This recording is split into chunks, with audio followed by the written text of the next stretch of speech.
بسم اللہ الرحمن الرحیم۔ السلام علیکم، میں گوہر بٹا آپ کی خدمت میں حاضر ہوں، اور خبر یہ ہے کہ پی ٹی اے کی توپوں میں کیڑے پڑ گئے ہیں۔ جی، پی ٹی اے کی توپوں میں کیڑے پڑ گئے ہیں، اور کیڑے ایسے وقت میں پڑے ہیں جب پی ڈی ایم کی طرف سے مسلسل ان کے اوپر دباؤ ہے، اور ان کے اپنے ارکان اسمبلی اور وزراء یا مشیر آپس میں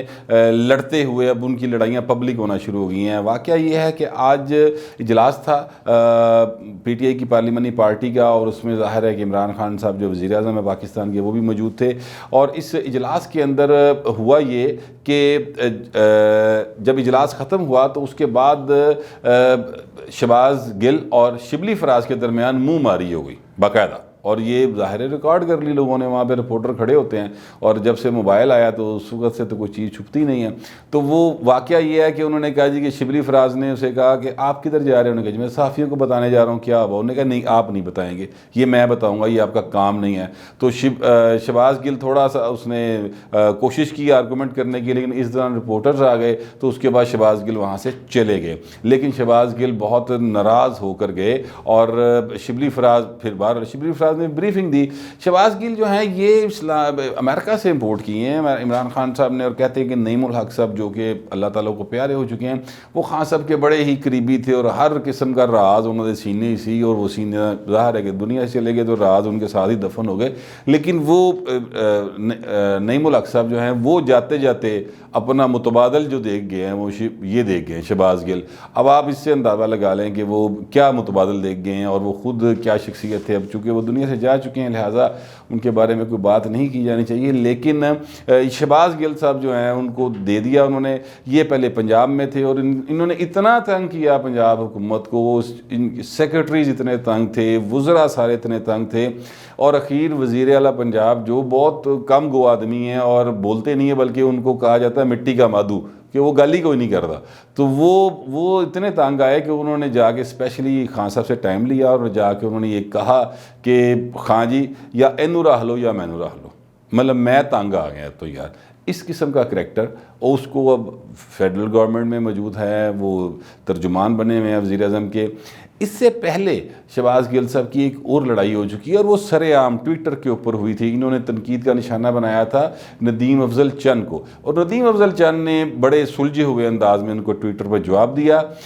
پھر اس کے بعد یہ انہوں نے جڑا نا کن بھرے جا کے بغیرہ پرائم منسٹر تھے کہ دیکھو جی وہ تو تمہیں ڈیفینڈ ہی نہیں کرتا، اور یہ پارٹی پالیسی کے مطابق نہیں چلتے، آپ کی پالیسی کو فالو نہیں کرتے۔ اس پر پرائم منسٹر کو بڑا غصہ آیا، اور پرائم منسٹر نے کہا جی کہ جو میری پارٹی جو پالیسی کو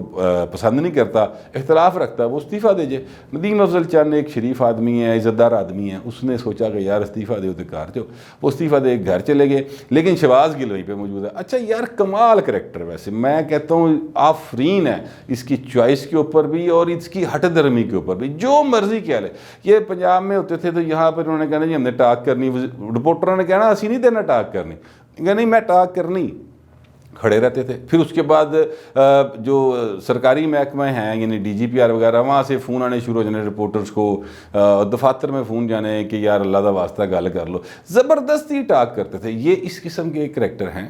شہباز گل صاحب۔ تو یہ ایک واقعہ یہ ہوا۔ دوسرا واقعہ اس سے بھی زیادہ بڑا ہوا، اور وہ واقعہ یہ ہوا کہ اسد عمر صاحب کھڑے ہوئے، اور انہوں نے کہا جی کہ ہم کراچی کے لیے 1100 ارب روپے کا پیکج دیا ہے، اور اس پہ کام ہو رہا ہے۔ وہیں پہ نجیب روم صاحب تھے جو ایم این اے کراچی سے، وہ اٹھ کے کھڑے ہوئے، ان کا جناب خان صاحب یہ جھوٹ بول رہے ہیں، یہ سارا کچھ جھوٹ بول رہے ہیں، 1 روپیہ خرچ نہیں ہوا اس منصوبے کے اوپر، اور یہ 2.5 سال سے مسلسل جھوٹ بول رہے ہیں، انہوں نے کوئی پیسہ خرچ نہیں کیا، اور کراچی میں ہم کسی کو منہ دکھانے کے قابل نہیں تھے۔ مطلب انہوں نے کہا اے کہ کسی نے منہ بہان جوگے نہیں ہے، جس پر خان صاحب نے کہا کوئی نہیں نجیب بیٹھو بیٹھو، میں آپ کو 50 کروڑ روپیہ دوں گا، فکر نہ کریں۔ اس سے کر کے انہوں نے بات ٹالی۔ ابھی یہ بات ختم نہیں ہوئی تھی تو ایک حفیظ شیخ صاحب نے کوئی مہنگائی اور غربت کے خاتمے کے لیے کوئی بات شروع کی، تو نور اللہ خان صاحب کھڑے ہو گئے۔ نور اللہ خان جو ہیں وہ کے پی کی سے ایم این اے ہیں، اور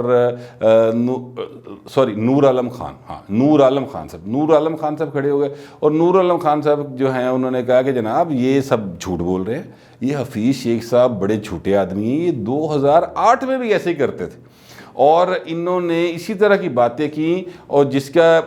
اس کے بعد یہ پاکستان سے باہر چلے گئے۔ انہوں نے کہا جناب ان ٹیکنوکریٹس نے باہر بھاگ جانا ہے، خان صاحب ذلیل ہم نے ہونا یہاں پر، مہربانی کریں، مہنگائی کی بہت برے حالات ہیں، کرپشن عروج پہ ہے، لوگ بھوکوں مر رہے ہیں اور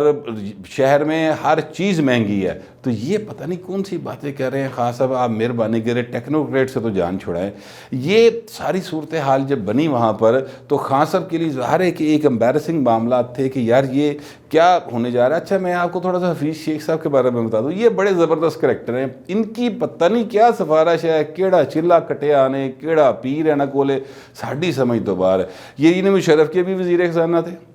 اس کے بعد جناب یہ زرداری صاحب کے وزیر خزانہ بنے، اس کے بعد یہ بھی خان صاحب کی وزیر خزانہ بنے۔ اب یہ وہ شخصیت ہیں جو ہر بجٹ جس حکومت میں ہوتے ہیں وہاں پہ کھڑے ہو کے اس کے لیڈر کی اتنی شدت کے ساتھ تعریف کرتے ہیں بجٹ پیش کرتے ہوئے، اور جانے والے جن کی پہلے یہ تعریف کر چکے ہوتے ہیں اتنی شدت سے مخالفت کرتے ہیں کہ بندہ کہتا ہے یار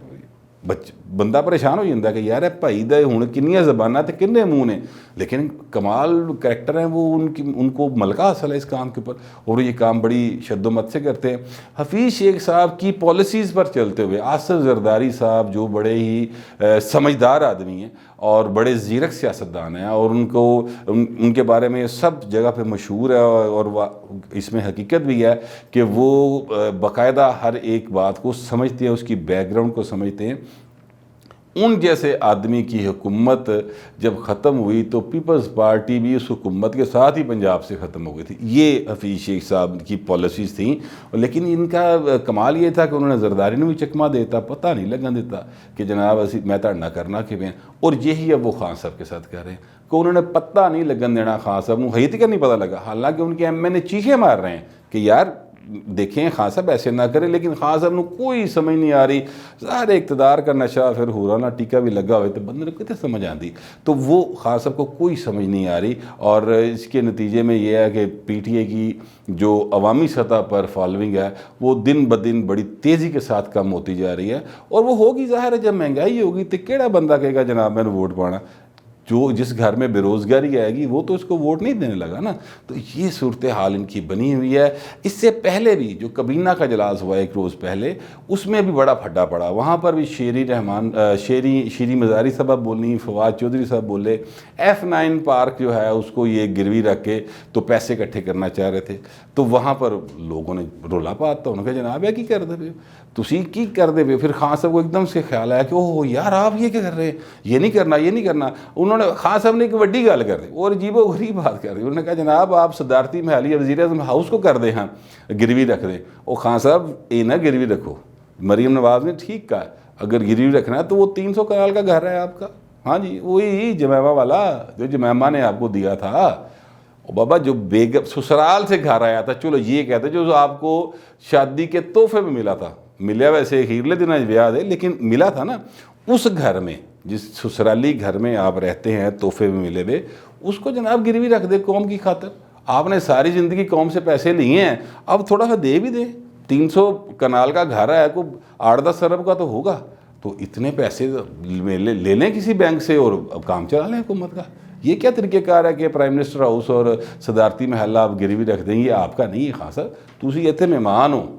یہ آپ کا اپنا مکان نہیں ہے، یہاں پہ آپ کرایہ دار کی حیثیت سے بیٹھے ہوئے ہیں، کوئی بھی آتا ہے وہ کرایہ دار ہی ہوتا ہے، انہیں چلے جانا ہے۔ جن کی ملکیت ہے وہ پاکستان کی عوام ہے، جن کے ٹیکسوں سے بنا ہوا ہے، ان کو گروی نہ رکھیں، اپنی پالیسیز کو ٹھیک کریں، حفیظ شیخ جیسے کریکٹرز کو بدلیں، اسد عمر جیسے لوگ جو ہیں انہوں کا کوئی بندوبست کرو، جو آپ نے رستو میں بتایا تھا نا کہ بہت بڑا رستو ہے، اس کا کوئی بندوبست کریں،